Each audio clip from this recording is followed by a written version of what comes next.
A todos muy buenas noches, quien le habla, Ever Bello Merlo. Bueno, a muchos los conozco y seguramente muchos también me conocen.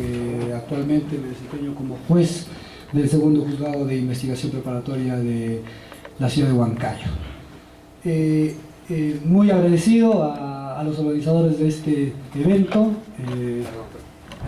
Desde ya pues bastante importante, es preciso que nosotros los abogados pues nos preparemos día a día. Ya en una oportunidad el profesor J. Couture decía, ¿no?, que el abogado que deja de leer un día dejará de ser un día menos abogado.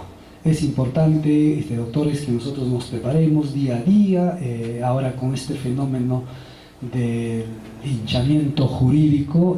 Los congresistas que tenemos nos tienen acostumbrados a una serie de modificaciones. En el caso de los jueces y fiscales, pues podemos pecar quizás hasta de cometer un delito de prevaricano. Bueno, el día de hoy he traído para reflexionar un poco sobre el tema de la prisión preventiva. El título: excepcionalidad de la prisión preventiva, realidad o quimera. El día de hoy espero llegar y espero que todos nos vayamos con una conclusión. ¿Es realidad o es quimera? Estoy seguro que muchos ya están acertando en la respuesta, ¿no? Porque al menos en nuestro país en eso hay una suerte de previsibilidad, y eso nos dice los sistemas de administración de justicia. La prisión preventiva y realidad carcelaria, uso y abuso. Bueno, esas imágenes pues denotan de cómo son actualmente las cárceles.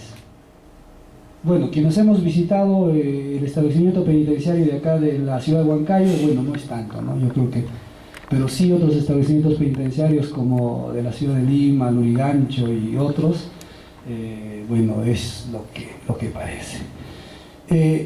Nuestro país es suscriptor de diversos instrumentos internacionales sobre protección de derechos humanos, entre estos la Convención Americana sobre Derechos Humanos, también el Pacto Internacional sobre Derechos Humanos. De ahí que la Comisión Interamericana de Derechos Humanos ha emitido un conjunto de informes a partir del año 2011, el año 2013 y el año 2017. El año 2017, el título es bastante sugerente: uso y abuso de la prisión preventiva. Ahí se resalta y se dice que la prisión preventiva en América Latina es un problema estructural. Y no deja de tener razón. Es estructural por las razones que vamos a ver más adelante. Aparejado a este informe sobre medidas dirigidas a reducir el uso de la prisión preventiva en las Américas, se tiene una guía para reducir el uso de la prisión preventiva. Ahí nos recomienda que debemos adoptar medidas alternativas a la prisión preventiva. Recuérdese, doctores, que la prisión preventiva o la prisión provisional, como se denomina en España, es, como su nombre lo dice, provisional. Aún se encuentra incólume el principio de presunción de inocencia que nos alcanza a todos nosotros.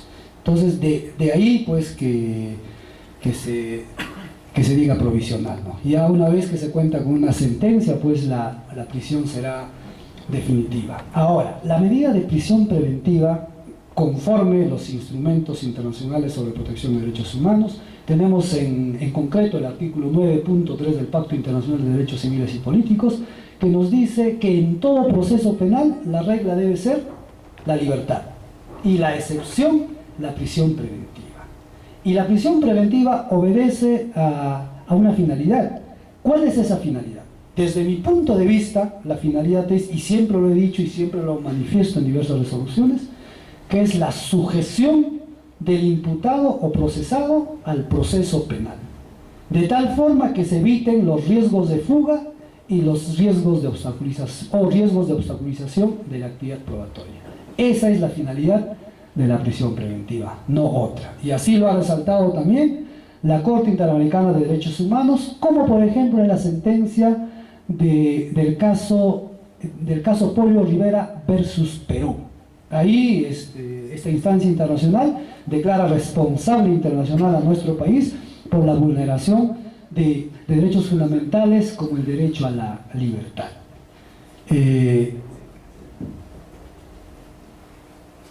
Vayamos a bueno, recientemente, esta es una noticia que aparece en el diario Correo, ¿no? Nos dice que 6 de 7 cárceles están hacinados y violación y robo son los delitos frecuentes. Esa es nuestra realidad. Recuérdense, señores, que cuando uno impone una medida de prisión preventiva, solo se da para cumplir la finalidad, pero llegado a la realidad es sumamente alarmante. De ahí que existen pues sendos pronunciamientos de diversas instituciones, incluso, bueno, en contra de la prisión preventiva. Incluso hay algunos que sugieren, ¿no?, un proceso sin prisiones preventivas, como vamos a ver más adelante. No me refiero al profesor Luis Ferraioli, ¿no?, quien es uno de los artífices o padres del garantismo penal. ¿Qué es lo que sucede? Seguramente muchos de ustedes se preguntarán por qué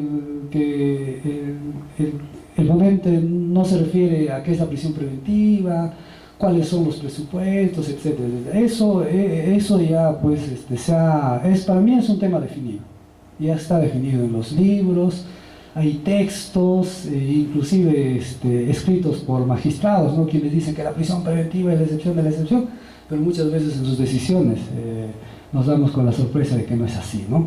Entonces, lo que yo quiero es enfocar desde otro punto de vista, de tal manera que reflexionemos si la prisión preventiva es la excepción, o si es la excepción o no es la excepción. Más adelante también vamos a tocar algunos puntos de cómo debe imponerse la prisión preventiva, ¿no?, y incluso la exigencia de motivación, como el quien habla ha establecido en la sentencia de habeas corpus del caso Miranda, ¿no?, con la sumilla de motivación cualificada versus motivación perfecta. Vamos a explicar ahí.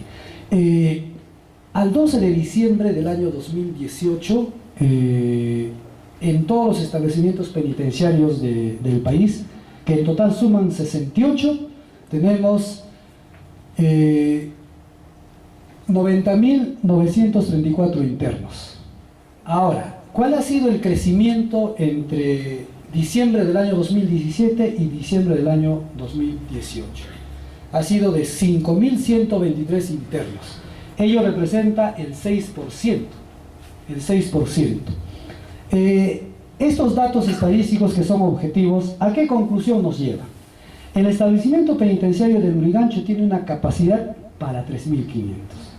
Si la cifra va en aumento, son datos reales, entonces la conclusión sería: para que no exista hacinamiento y para que no exista ese problema estructural a la que se refiere la Corte Interamericana de Derechos Humanos, la cual en concreto es el hacinamiento, a partir del hacinamiento ya viene un conjunto de problemas que se presentan, nos lleva a la conclusión de que por cada año debemos construir 2 establecimientos penitenciarios con esa capacidad. Esa es la conclusión a la que llegamos, y son datos reales. Ahora, ¿cuál es el nivel de sobrepoblación en las cárceles peruanas, en los 68 establecimientos penitenciarios, de la suma total? Es el 132%, es decir, un hacinamiento de 51.778. La capacidad máxima para los 68 establecimientos penitenciarios es de 39.159. Ello quiere decir, aún sin contar con presos preventivos, el hacinamiento persistiría, como vamos a ver más adelante. Ahora, ¿cuál es la competencia, vayamos a llamarle así, en los niveles de hacinamiento? Esto sí es sumamente grave, sumamente grave. Recuérdense que los presos preventivos solo se le ha limitado 2 derechos fundamentales: el derecho a la presunción de inocencia, así como el derecho a la libertad. No se le ha limitado otros derechos. Ello debemos tener siempre presente. En primer lugar, el establecimiento penitenciario de Jaén, Cajamarca, su capacidad es para 50 internos, capacidad máxima. A la fecha a diciembre de 2018 tiene un total de 300 internos, una sobrepoblación de 250 que representa el 500% de sobrepoblación, un hacinamiento total. Segundo lugar, el establecimiento penitenciario de Chanchamayo, Junín, con una capacidad máxima de 120 internos, entre sentenciados y presos preventivos, debemos hacer la diferencia, y tiene, bueno, en total a la fecha son 676 internos, al mes de diciembre, aclarando, y hay una sobrepoblación de 556, un total, o sea, hay una sobrepoblación, hacinamiento de 463%. En tercer lugar, el establecimiento penitenciario del Callao, que está en Callao, tiene una capacidad para 572, y al mes de diciembre se tiene pues una población total de 3.090, sobrepoblación 2.518, 440% de hacinamiento. Bueno, y ya nos vamos acercando a la verdad, ¿no? Si la prisión preventiva es realidad o es quimera. El establecimiento de Huancayo, bueno, que está en Huamancaca Chico, pues tiene una capacidad de 680 y tenemos un total de 2.300, hay una sobrepoblación de 1.620, en total 268%.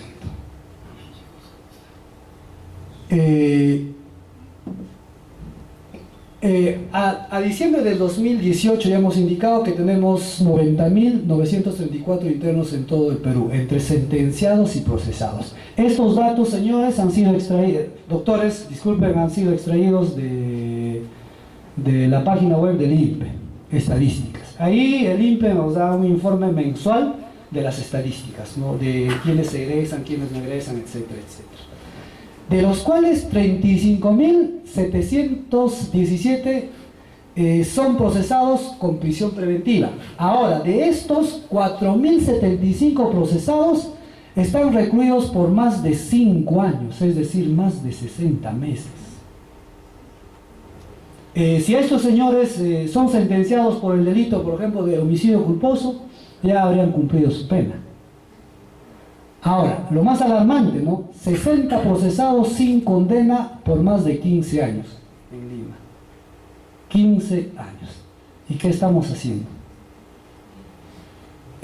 Con sentencia, 55.217.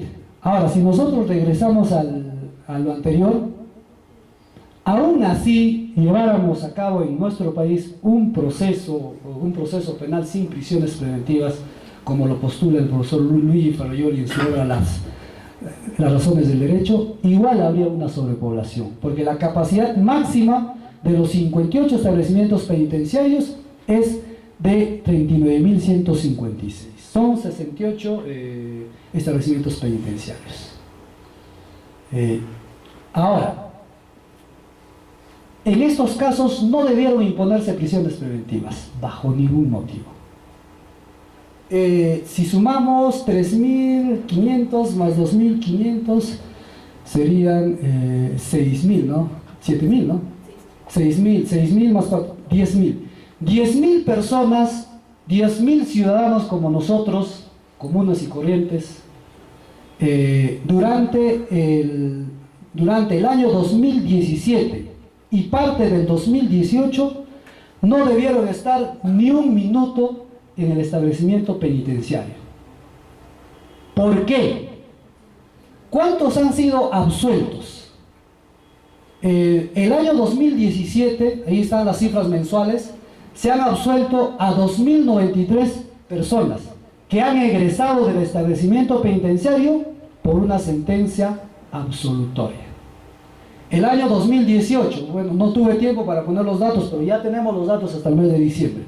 Hasta el mes de septiembre, 1.350. En total, 3.443 ciudadanos. Desde ya, pues, estos ciudadanos son personas, pues, altamente vulnerables, ¿no? Si son vulnerables, son de pobreza extrema, y si son así, estando en el establecimiento penitenciario, pues son aún más vulnerables, conforme las 100 reglas de Brasilia. Ahora, recibieron penas suspendidas. ¿Cuándo se impone una pena suspendida? Artículo 57 del Código Penal. se debe cumplir 3 presupuestos. La primera es el requisito de suma pena, que la condena final a imponerse no supere los 4 años de pena privativa de libertad. Segundo presupuesto, que la gente no tenga la condición de reincidente o habitual. Y tercer presupuesto, lo más importante, la prognosis que debe hacer el juez respecto a que ese agente no va a volver a cometer otro delito. Y para ello es preciso sujetar a las reglas de conducta previstas en el artículo 58. Vale decir que en el año 2017 estuvieron en el establecimiento penitenciario 1.694 personas. Y el año 2018 hasta septiembre, 964. En total, 2.658 personas han egresado del establecimiento penitenciario por recibir una condena suspendida. Esto contraviene el principio de proporcionalidad. El precedente Peirano Vaso versus Uruguay de la Comisión Interamericana de Derechos Humanos. ¿Qué nos dice? Si el juez hace una prognosis de pena y esta no va a superar los 4 años, bajo ningún motivo debe imponerse la medida de prisión preventiva. Como por ejemplo, y eso es usual acá debe estar en el país, pero acá en Huancayo, por ejemplo, si es un delito de sangre, por ejemplo, en un accidente de tránsito fallece una persona, el Ministerio Público, bueno, tiene pues esa facultad de pedir prisión preventiva. Doctores, si revisamos el artículo 2.6 del Código Procesal Penal, referido al criterio de oportunidad / acuerdo reparatorio, ¿qué nos dice?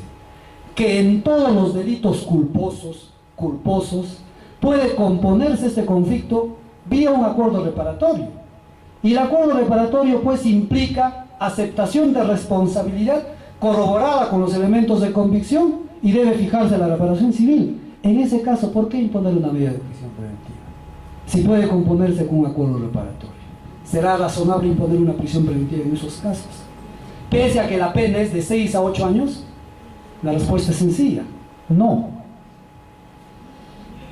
Ahora, han egresado del establecimiento penitenciario con comparecencia con restricciones 4.812. Durante el año 2017, 2.909, y el año 2018, 1.903. Del mismo modo, a estas personas nunca se debe dar una medida de prisión preventiva. Señores, doctores, estamos hablando de prisión preventiva. Es otra cosa que a estas personas pues se les condene. Ya luego de la actividad probatoria, el contradictorio, etcétera, etcétera. Ahí las cosas cambian. Existen otros indicadores adicionales, porque no solo han egresado del establecimiento penitenciario por estos indicadores, también porque la sentencia ha sido declarada nula, también por sobreseimiento, también por retiro de acusación, también por exceso de carcelería, libertad inmediata. Hay como 9 indicadores, bueno, que no las traje, pero sí se ha expuesto en la sentencia de habeas corpus del caso Miranda, que está ahí desarrollado estos puntos, ¿no? Y también quizás próximamente, espero que sea así, con la ayuda de Dios, ya se publique prontamente un texto sobre este tema, ¿no? Se desarrolla estos aspectos y muchos más relacionados con el tema de prisión preventiva. Entonces, bueno, estos números, pues, los números, por si acaso, no son inventados, ¿eh? Pueden corroborar ingresando a la página del INPE. Así es que esta información es corroborable. Los invito más bien a quienes están quizás siguiendo la maestría, un doctorado, reflexionar sobre estos temas, ¿no? Y sobre este tema hay un desarrollo bastante profuso, por ejemplo, desde el año 98 de la Corte Constitucional de Colombia. Vamos a ver más adelante qué está haciendo la Corte Constitucional de Colombia y qué estamos haciendo nosotros frente a este grave problema.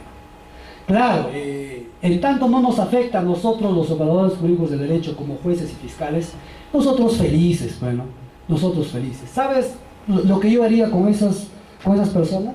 Yo demandaría al Estado. No solamente al Estado, también al juez y al fiscal. Hay proyectos de leyes, desde mi punto de vista, saludo, Pero hay una que creo que se vaya también, es un exceso, la cual creo que quieren sancionar a los fiscales por pedir prisión preventiva. ¿Quién es más responsable, el que pide o el que da? El que da. Entonces los jueces deben tener sumo cuidado. Por eso ahí veo a colegas fiscales, yo siempre a veces les digo, ¿no? A veces los fiscales pueden pedir, entre comillas, cualquier cosa, ¿no? Pero los jueces acá con el nuevo Código Procesal Penal, nos reputamos como jueces de garantía. ¿Y qué implica ser un juez de garantía? Que el juez haga que se respete los derechos fundamentales, no de los delincuentes, sino de todos nosotros, porque la próxima víctima podemos ser cualquiera de nosotros. Puede ser el quien habla, puede estar inmiscuido en un delito de tocamientos, puede estar inmiscuido en un delito de violación, quizás hasta de robo, etcétera, etcétera. Si tenemos ese tipo de jueces timoratos, mi libertad está en riesgo. De ahí que los jueces de garantía deben hacer que se respete como tal los derechos fundamentales. Seguimos, doctores, me estoy emocionando. Este es un caso patético. Seguramente ya ustedes espero lo hayan revisado. A mí me causó, debo confesarles que no pude dormir una noche. ¿Por qué? El caso bueno, yo lo llamo caso infame, es del ciudadano Richard Lambert. A este ciudadano se le ha condenado a 15 años de pena privativa de libertad, la pena máxima de acuerdo al Código Penal de 1924. A él se le condena el 27 de octubre del año 1986. Y en esa fecha ingresa al establecimiento penitenciario. Y la pena se cumplía el 26 de octubre del 2001. Y egresó del establecimiento penitenciario de Lurigancho el 13 de junio de 2018. Estuvo en el establecimiento penitenciario internado más de 31 años y 6 meses. ¿Cómo salió? ¿Cómo egresó? Bueno, gracias a un habeas corpus, ¿no? Pero recién el habeas corpus se plantea el 14 de marzo de 2018. Y luego de idas y venidas, pues el 46 juzgado de Lima, dispone su libertad el 13 de junio de 2018. Y el razonamiento para mí, bueno, ha sido publicado en leyes y tengo derecho a crítica. Para mí, sin comentarios. Revísala, está en leyes. Ahora, ¿cuáles son las idas y venidas? Y lo que ha dicho el procurador es aún más escandaloso. Caso infame Richard Lambert, ya. Bueno, yo he tratado de sincronizar de esta forma para entender el caso. Primero, sentencia 15 años máxima de pena privativa de libertad por el delito de tráfico ilícito de drogas con ingreso al penal el 27 de octubre de 1986. Y la pena máxima era de 15 años, ¿ah? Se le ha impuesto la pena máxima por el delito de tráfico ilícito de drogas, ¿no? Que supuestamente es un delito sumamente grave. Supuestamente digo porque hay otros delitos graves. ¿Por qué? Por la penalidad. Por ejemplo, ahora hay una suerte de inversión de los derechos fundamentales. Por ejemplo, si nosotros asesinamos a alguien, un feminicidio, para mí no existe el delito de feminicidio, porque nadie mata a alguien porque es mujer o porque es hombre o porque es quizá gay, ¿no? Nadie. Eso es, bueno, quizás habrá algunos casos, pero yo no creo. Ya, cometo el delito de feminicidio, así como está establecido en el Código Penal. Si soy responsable restringido, ahora la pena mínima es 20. Y si soy responsable restringido, y la pena que me va a corresponder va a ser como máximo 19 años, 11 meses y 29 días, o 30 días. ¿Por qué? En ese caso debo reducir de forma obligatoria la pena siempre por debajo del extremo mínimo.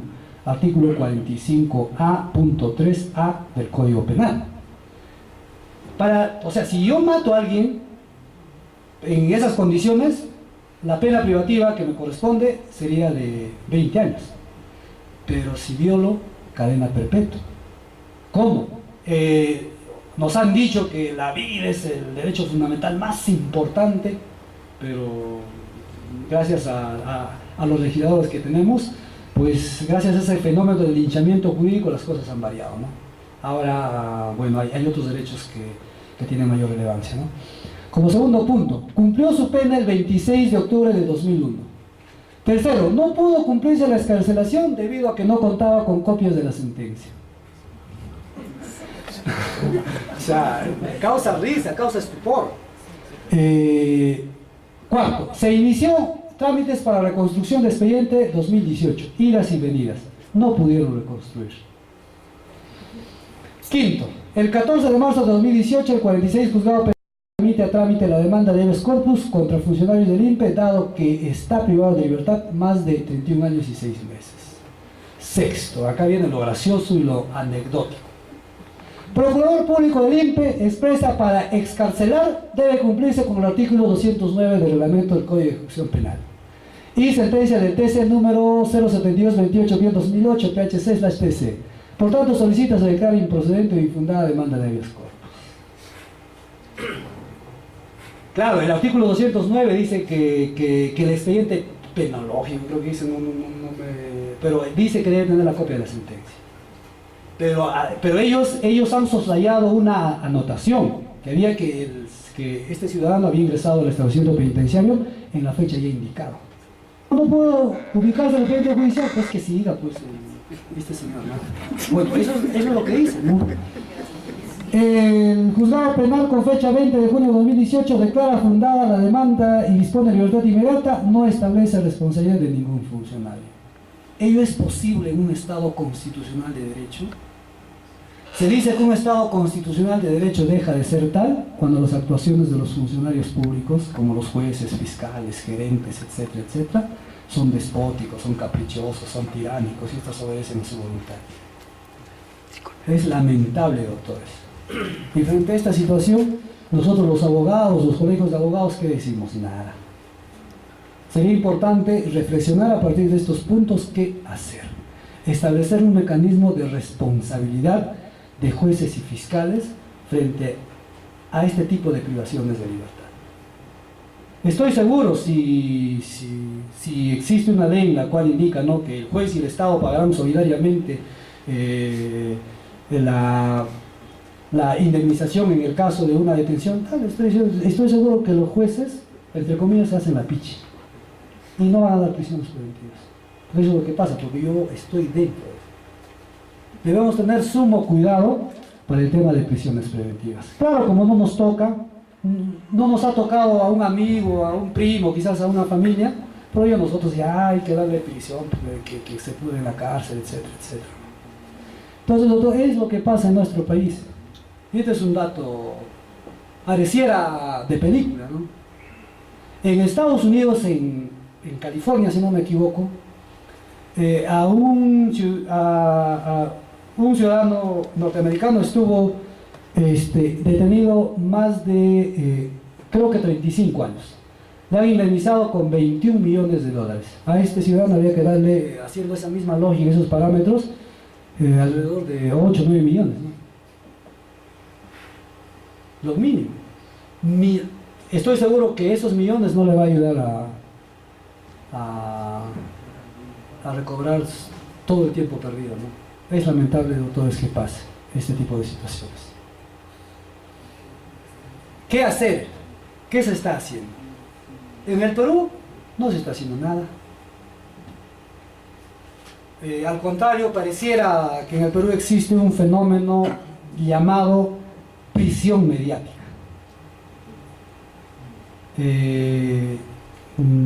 Pareciera que la prensa es el que administra justicia y pareciera que la prensa es el que ya da un indicador a los jueces y fiscales en qué casos ya debe darse prisión preventiva. Es inaudito, por ejemplo, cómo se transmite en vivo, entre comillas, desgracias ajenas. Como por ejemplo el caso de Justicia TV, ¿no?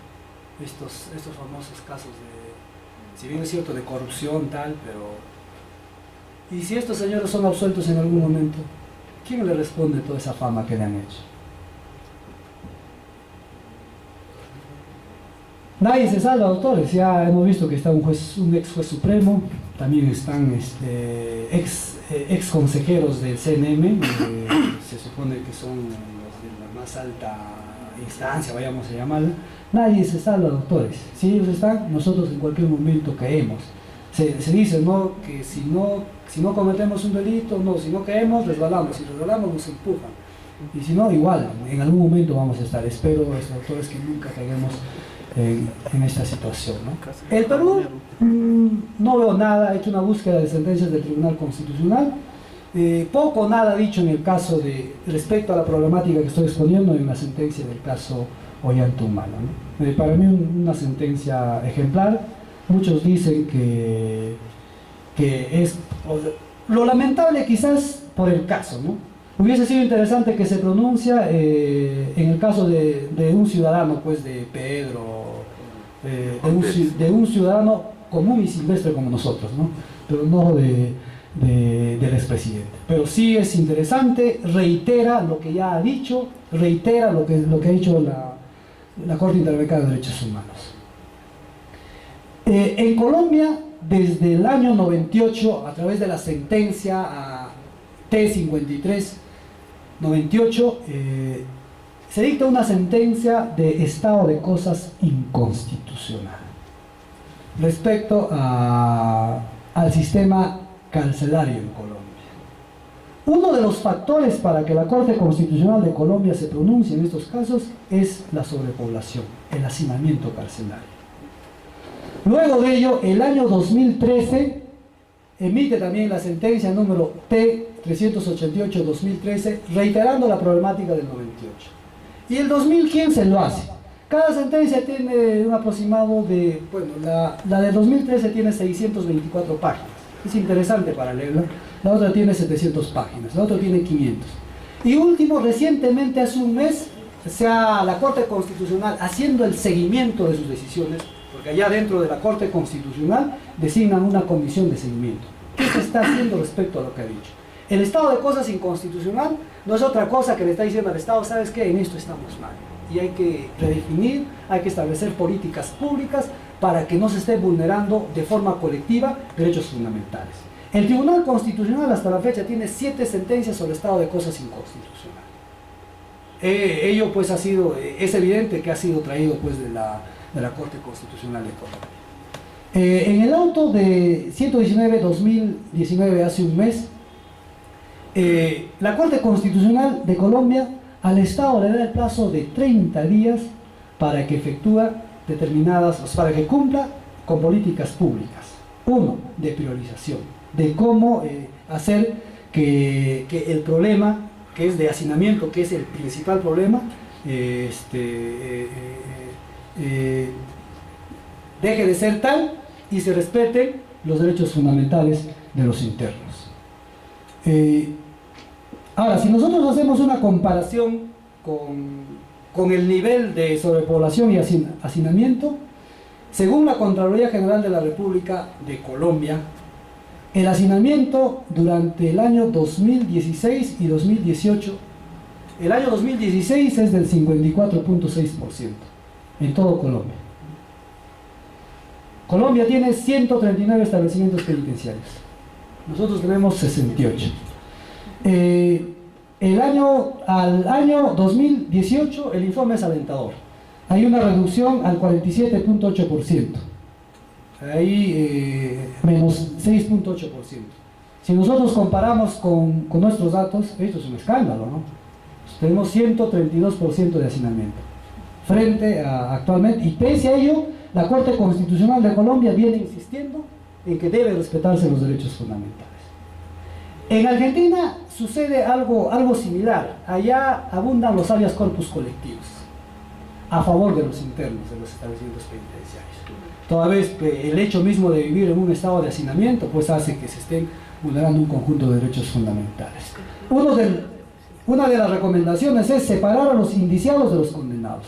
¿Eso se cumplirá acá en nuestro país? Se cumple. Están mezclados tanto procesados como condenados.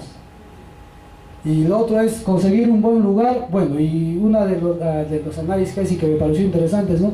Conseguir un buen lugar en un pasillo tiene sus costos. Conseguir una celda es prácticamente imposible, sobre todo por altísimo valor. En Colombia se está haciendo algo. Yo creo que en el Perú también debemos hacer algo. Y si nosotros al Estado no le decimos nada, no ejercemos los mecanismos de coerción, yo creo que el Estado va a seguir como tal. Y hemos visto el habeas corpus a manera de ejemplo ese caso, como un ciudadano estuvo 17 años privado de su libertad sin ningún mandato judicial. Frente a todo este problema, el año 1989 surge una propuesta.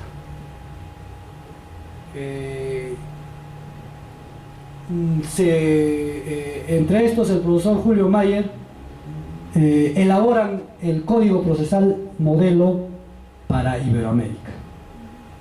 A partir de ese código es pues que se da este fenómeno del proceso actual que tenemos, ¿no? Del nuevo Código Procesal Penal, aunque el doctor decía no es nuevo, es del año 2004, a la fecha ya han pasado más de 10 años. Entonces es Código Procesal Penal del año 2004. ¿En qué consiste ese fenómeno? Ese fenómeno consiste en reconocer un conjunto de derechos fundamentales al imputado. Al imputado se le reconoce ahora como un sujeto procesal. ¿Por qué como sujeto procesal? Porque ahora se le reconoce derechos fundamentales. Dentro del Código Procesal Penal se han plasmado todos los derechos reconocidos en instrumentos internacionales. Por ello es que ahora se habla del fenómeno de la constitucionalización del proceso penal. No solo del proceso penal, también ahora de derechos del proceso civil, del proceso laboral, etcétera, etcétera. Desde que todas estas materias llegan al Tribunal Constitucional, hablamos del fenómeno de constitucionalización. El Código Procesal Penal, en la exposición de motivos, recoge el artículo 9.3 del Pacto Internacional de Derechos Civiles y Políticos. Ahí nos dice que en todo proceso penal la libertad debe ser la regla y la excepción la prisión. ¿Se cumple? Bueno, tenemos los datos, creo que no se está cumpliendo a cabalidad. Este es el fenómeno que se da en el Código Procesal Penal. En el Código Procesal Penal recogemos un conjunto de principios, derechos y garantías. Por ejemplo, en nuestra Constitución Política no está reconocido el derecho fundamental al plazo razonable. En nuestra Constitución. El Tribunal Constitucional, vía interpretación, nos ha dicho que a partir del artículo 3 de la Constitución y la cuarta disposición final y transitoria, incorporamos este derecho. No solo este derecho, sino también el derecho, por ejemplo, a la verdad, el derecho al agua potable, entre otros derechos fundamentales. En el Código Procesal Penal, en el artículo 1 del título 1.1 del título preliminar, se reconoce el derecho fundamental al plazo razonable. Entonces, dentro del Código Procesal Penal se han regulado todas estas normas, ¿no? La Convención Americana sobre Derechos Humanos, el Pacto Internacional sobre Derechos Humanos, lo que señala la Constitución y en particular sobre la prisión preventiva, estos aspectos. Por ejemplo, en el artículo 253.3 nos indica que la prisión preventiva debe imponerse cuando ésta resulte absolutamente necesario. De no ser así, no puede imponerse. Vamos a avanzar porque el doctor también va... bueno, este es un tema harto conocido, doctores, por ustedes, pero bueno, vamos a tocar a grandes rasgos. ¿Cuáles son los presupuestos para la prisión preventiva? El artículo 268 del Código Procesal Penal, ¿qué nos dice? Nos dice, ¿no?, que la prisión preventiva corresponderá imponerse cuando se cumplen los siguientes presupuestos. La concurrencia de graves y fundados elementos de convicción que permitan establecer razonablemente la comisión de un delito, así como la vinculación de ese delito con el sujeto indiciado o con el sujeto incriminado de la comisión de ese delito. Existe jurisprudencia, el tema es si se aplica o no, es otra cosa, como por ejemplo la sentencia plenaria casatoria 1-2017, que es sobre lavado de activos, pero ahí se desarrolla los niveles de sospecha. ¿Y qué nos dice ahí? Para imponer la medida de prisión preventiva y para que se cumpla el primer presupuesto, se debe contar con sospecha grave. ¿Y qué es sospecha grave? Sospecha grave es la alta probabilidad de condena. Es decir, que a ese señor sí o sí se le va a condenar. Claro que uno, como estamos en el mundo de las probabilidades, es difícil, ¿no? Pero lo que nos exige es sospecha grave. Dice San Martín, un grado cercano a la certeza, pero no se exige certeza. En la sentencia del caso Ollantumala, ¿qué nos ha dicho? Indicios sólidos de la comisión de un delito y la vinculación. Puede haber un delito, pueden haber elementos de convicción de la comisión de un ilícito penal, como por ejemplo la muerte de X persona, ¿no? Que se han encontrado indicios de agresiones, etcétera, etcétera. Pero eso no es suficiente. También a la vez debe haber elementos de comisión que vinculen como autor o partícipe de ese ilícito penal. La sospecha es grave. Los niveles de sospecha que se han desarrollado en esta sentencia plenaria casatoria son inicial para diligencias preliminares, reveladora para la formalización y continuación de la investigación preparatoria, sospecha suficiente para formular acusación y para dictar auto de enjuiciamiento, y sospecha grave para la prisión preventiva y certeza para la sentencia. Lo señalado, ¿a qué conclusión nos lleva? Si para acusar se requiere sospecha suficiente y para la prisión preventiva sospecha grave, ello quiere decir, y como siempre lo digo en muchas de las resoluciones, si el fiscal pide prisión preventiva y el juzgado otorga, el Ministerio Público está en condiciones de formular la acusación al día siguiente. De ahí que este juzgado, pues bueno, al menos mi juzgado, para mi juzgado al menos no existe prolongaciones de prisiones preventivas. Y son testigos acá los fiscales que están presentes en esta audiencia, en esta sala. El siguiente presupuesto es la prognosis de pena. La prognosis de pena no es automática, tampoco mágica. Como su nombre dice, prognosis. Debemos analizar en estricto, doctores, los principios, reglas y directrices. Bueno, siguiendo los postulados de Atienza, ¿no? Si seguimos a Robert Alexi, serían los principios y reglas. ¿Cuáles son esos principios? Los principios son el de legalidad, proporcionalidad, lesividad, el principio de culpabilidad y el importante, el principio de humanidad de las penas, ¿no? Que eso subyace del artículo 1 de la Constitución Política del Perú. ¿Cuáles son las reglas? Las reglas, el artículo 45, 45A, 46, 46A, B, C, D. ¿Y cuáles son las directrices? El artículo 139.22.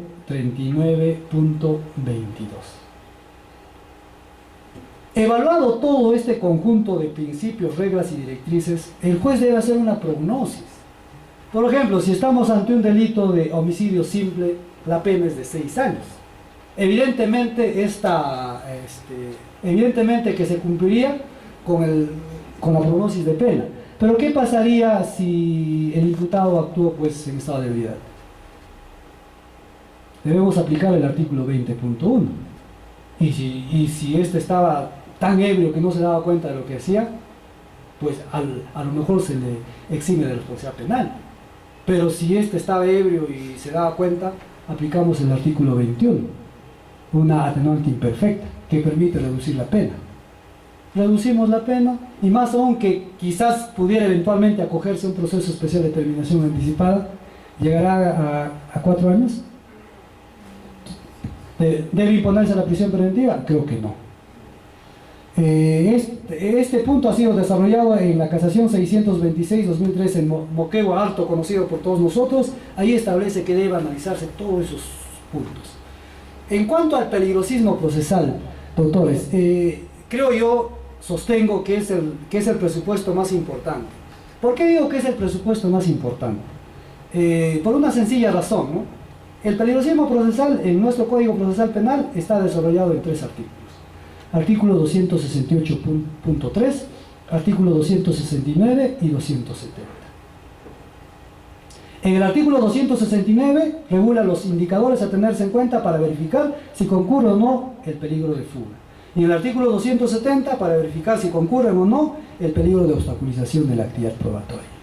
Doctores, el peligro es concreto, debe basarse en datos objetivos. No basta decir con que, bueno, como el imputado es familiar de tal, puede eventualmente ejercer amenazas, por ejemplo, para el tema, para riesgo de obstaculización de la actividad probatoria. Debe haber algún dato objetivo. A partir de esos datos objetivos, el juez debe inferir razonablemente de que concurre el peligro procesal. De ahí que en la sentencia de Elvis Miranda, el juzgado aplica, considera el quien ha emitido esa sentencia, que el razonamiento válido para imponer una medida de prisión preventiva es el silogismo hipotético. ¿Por qué el silogismo hipotético? Porque estamos en el mundo de las probabilidades, no de las certezas, que es en este caso para otro tipo de razonamiento para las sentencias, como es el modus ponens, ¿no? Que es el razonamiento deductivo. El silogismo hipotético, a partir del antecedente o de los datos de ese proceso, con datos evidentes, el juez haga una inferencia lógica, a partir de ahí establezca que sí concurre el peligro de fuga o de obstaculización. Ahora, si no se tiene datos objetivos, evidencias, ¿cómo el juez va a hacer ese razonamiento? Desde ya, si el Ministerio Público no cuenta con evidencia sólida respecto a la concurrencia de estas dos vertientes del peligro procesal, el pedido de prisión preventiva será pues desestimado, ¿no? En su caso deberá imponerse una medida alternativa, como sería una comparecencia con restricciones u otro tipo de medidas alternativas. Ahora, mediante la casación, en esta 626 se ha incorporado otros supuestos, ¿no? Que debemos evaluar la proporcionalidad de la medida y el plazo de la prisión preventiva. Los niveles de sospecha, ya hemos indicado pues que existen 5 niveles, ¿no? 5 niveles, la última es la certeza. Esto ha sido desarrollado en la sentencia plenaria casatoria, ha sido reconocida también de cierta forma en la casación, en la sentencia del Tribunal Constitucional, de cierta forma reconoce y recoge varios aspectos importantes de la casación 626. Es interesante, doctores, los invito a revisar la sentencia de caso Pollo Rivera versus Perú, ¿no? Lo interesante de esta sentencia, doctores, es que ahí recoge todo un conjunto de parámetros que ha fijado la Corte Interamericana para el tema de prisiones preventivas. Casi hace un resumen de todas las sentencias en las cuales ha tocado ese punto. Y a partir de ahí, pues, doctores, ustedes vayan a los juzgados y digan, doctor, en virtud a tal sentencia, a tal o cual situación. La proporcionalidad. El Tribunal Constitucional, a partir del año 2004, ha señalado de qué forma debería aplicarse la proporcionalidad en una medida. En principio, la proporcionalidad está reconocida en nuestra Constitución Política, aunque en la sentencia plenaria casatoria 1/2018, cuya ponencia es de San Martín, niega que en el orden jurídico nacional se haya previsto el principio de proporcionalidad. A mí me llama la atención. Si nosotros revisamos el último párrafo del artículo 200 de la Constitución Política, está ahí, dice, ¿no?, que en toda medida que limite o restrinja derechos fundamentales, debe evaluarse la proporcionalidad y la razonabilidad. Entonces, esa sentencia plenaria casatoria no es tan cierta lo que dice, ¿no?, que sí está regulado el principio de proporcionalidad. El TC en un inicio dijo que deberían evaluarse en seis tiempos. Luego de ello dijo en 3. El famoso test de proporcionalidad o test de razonabilidad. Dice el TC que debe verificarse la idoneidad, la necesidad y la proporcionalidad en sentido estricto.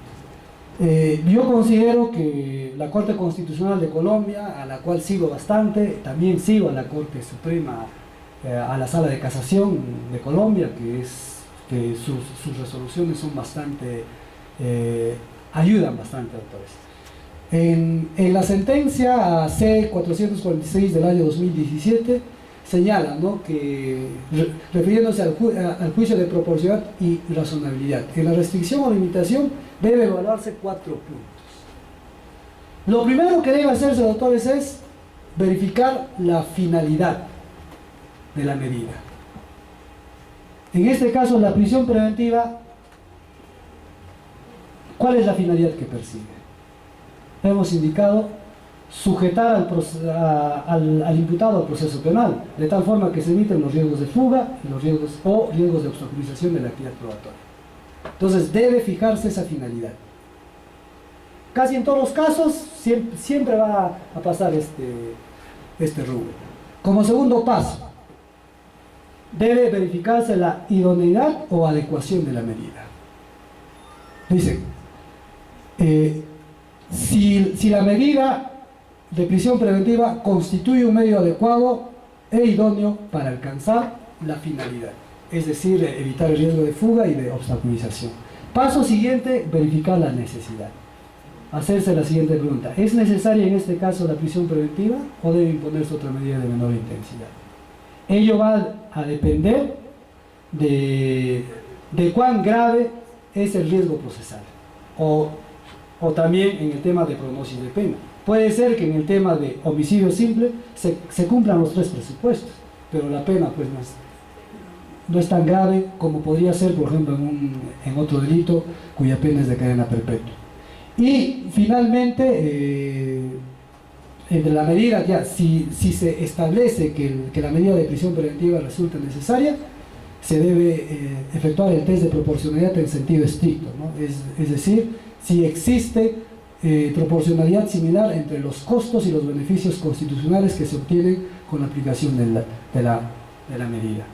Son los 4 pasos que deben seguirse desde mi punto de vista, siguiendo la sentencia de la Corte Constitucional de Colombia. ¿Cuál es el estándar de motivación de una resolución para imponer una medida de prisión preventiva?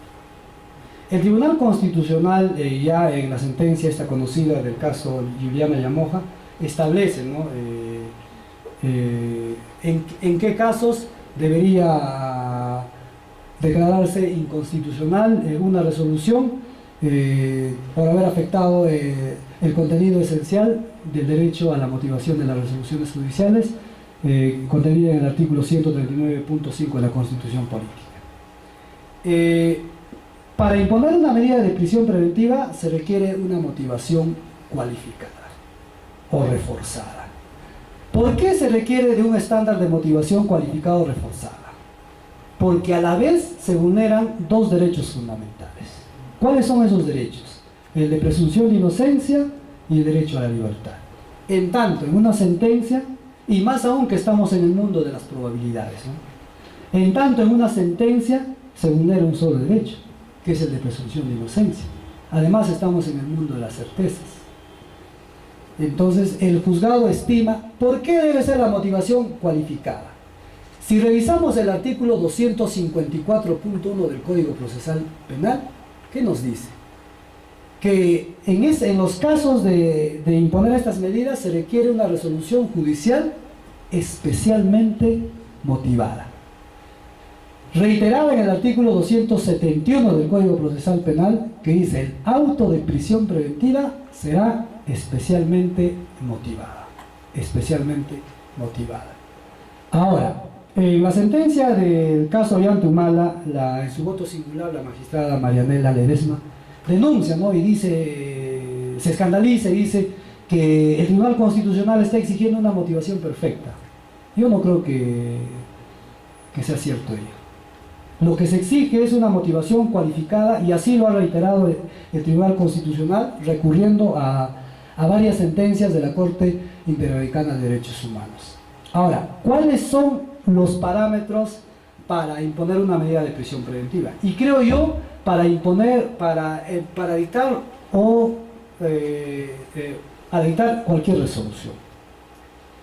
Los parámetros son de racionalidad, y razonabilidad. Racionalidad, ¿por qué? Una decisión debe ser lógica. Una decisión debe estar basada en datos objetivos. Razonabilidad, ¿por qué? Porque esa decisión debe ser justa. Esos son los parámetros que deben exigirse, desde mi punto de vista, para imponer una medida de prisión preventiva. Ahora, si el juez tiene cierta duda, lo mejor es pues imponer una medida de comparecencia con restricciones. Y ello va a ayudar incluso al Ministerio Público a que haga una investigación más calmada, más pausada. Cuando se impone una medida de prisión preventiva, el Ministerio Público tiene que correr. ¿Por qué tiene que correr? Las 100 reglas de Brasilia señala que los privados de libertad son personas vulnerables. Son personas vulnerables. Por tanto, en el procedimiento debe dársele un trámite sumamente preferencial. Ahora, ¿quién es más vulnerable? ¿El sentenciado o el procesado? El procesado. ¿Por qué? Porque aún no tiene sentencia. Está incólume el principio de presunción de inocencia. Entonces debemos darle mayor preferencia. En la siguiente, bueno, el tema pues de prisión preventiva tiene también otros puntos, como es la prolongación. La prolongación de prisión preventiva, doctores, se debe conceder solo cuando existe especial dificultad en el proceso o en la investigación, o al revés, en la investigación o en el proceso. La prisión preventiva, conforme la casación 328-2012 ICA, se concede para la consecución final de todo el proceso, es decir, para las 3 etapas del proceso penal. El hecho que venga el Ministerio Público y me diga, doctor, aún falta la etapa intermedia y la etapa de juzgamiento, no es motivo de especial dificultad. Esos temas ya han sido evaluados. Para mí, debo confesar que es más fácil declarar infundada una prolongación de prisión preventiva que declarar fundada una cesación. Ahora, si la prisión preventiva es la excepción, para mí la prolongación de la prisión preventiva es doblemente excepcional. Por tanto, el Ministerio Público tiene que justificar adecuadamente y las razones deben ser racionales y razonables a la vez. Si no se cumple, pues simplemente se desestima. Casi en mi juzgado les digo que ya no hay pedidos de prolongación hace buen tiempo. ¿Por qué? Porque todas han sido desestimadas. Así que entonces hay que tener en cuenta. Doctores, el Comité de Derechos Humanos de la ONU, ya por los años 1998 y 2002, ¿qué nos ha dicho con respecto al plazo de la prisión preventiva? Hemos dicho que la prisión preventiva pues debe imponerse cuando el caso lo requiera y sea absolutamente necesario o indispensable. Dice que el plazo máximo de la prisión preventiva debe ser 6 meses. Si la prisión preventiva se prolonga fuera de estos 6 meses, este comité de la ONU, de la Organización de las Naciones Unidas, dice que resulta arbitrario. Resulta arbitrario. Ahora, el tema de cesación, la cesación es sumamente difícil de estimar. Si para imponer la medida de prisión preventiva se requiere sospecha grave, esa sospecha grave tiene que ser relativizada. Y hay casos que se dan, sí, pero bueno, yo soy 3 años y medio de jueces, habré cesado muy poquísimos casos. Pero prolongaciones sí, casi todas las he desestimado. Y felizmente la sala ha confirmado, ¿no? Creo que la sala está entendiendo de que, bueno, acá en Huancayo, que estos procesos hay que darle cierto trámite preferencial. Bueno, motivación hemos hablado, ya vamos a terminar. Bueno, ¿qué nos dice Luigi Ferraioli, no? Él postula un proceso penal sin prisiones y no deja de tener razón. Su obra es Derecho y Razón, página 559, ¿no? Él indica, ¿no?, que debe haber un proceso penal sin prisiones preventivas. Una de las razones es que no es igual llevar un proceso en cárcel para el imputado que estando libre, ¿no? ¿Por qué? Porque si uno está libre, pues le permite quizás acopiar, ofrecer los elementos de comisión de descargo, etcétera, etcétera. Ahora, en cuanto a los riesgos, dice, ¿no? Dice, puede ser que el delito sea grave. Y él dice, eso es el riesgo que el Estado debe asumir. Y es cierto, el Estado tiene que asumir. Pero yo creo que es alguien podría decir que es una utopía, ¿no? Podría ser una utopía, pero señores doctores, recordemos que hace muchos años no se reconocía el derecho a la libertad, era utópico. Y muchos derechos, ¿no? Hablando de los derechos humanos de primera generación, de segunda generación, eran utópicos, pero hoy en día se han hecho realidad. En Suecia, las cárceles están vacías. ¿Es posible? Sí es posible. Encontré en una escuela de padres, nos dieron un libro interesante, Padres brillantes, maestros fascinantes, de Augusto Cury. ¿Qué nos dice? Nos dice, ¿no? Si la sociedad colocara la educación en el centro de su atención, las prisiones, establecimientos penitenciarios, bueno, ese es el agregado mío, se volverían museos. Los policías, poetas, y los psiquiatras, músicos. Puede ser, sí. Este es un reporte, dice, por falta de presos, Suecia cierra sus cárceles. Dice, el año 2012 en Suecia se tenía 4.852 presos. Tiene una población de 9.5 millones. Nosotros tenemos 30 millones, había que multiplicarlo por 3. Nosotros, bueno, el estándar bajo Suecia, nosotros deberíamos tener 15.000 presos o 15.000 internos, bajo estos estándares.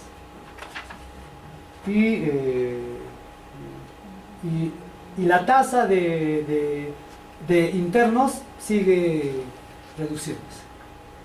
La brecha sigue reduciéndose. ¿Es posible? Sí es posible. Yo creo que lo que dice acá el Augusto Cury, sí es posible, podría ser de poner pues la educación en primer orden. Lean esa obra de autor, yo sé que muchos son papás, son padres de familia, les va a ayudar bastante. Bueno, a mí me ha ayudado bastante. Bueno, algunas cosas. ¿Qué nos dice Sergio García Ramírez? Y es cierto, en su obra La prisión de 1975, él es ex juez interamericano de la Corte Interamericana de Derechos Humanos. Dice, preso es el enemigo vencido en un combate formal, solemne, litúrgico contra la entera sociedad. Es cierto, todo el Estado está contra el presunto delincuente, contra el indiciado, quizás hasta el juez, ¿no? Bueno, doctores, muy agradecido por haberme escuchado, espero no haberlos aburrido. Gracias.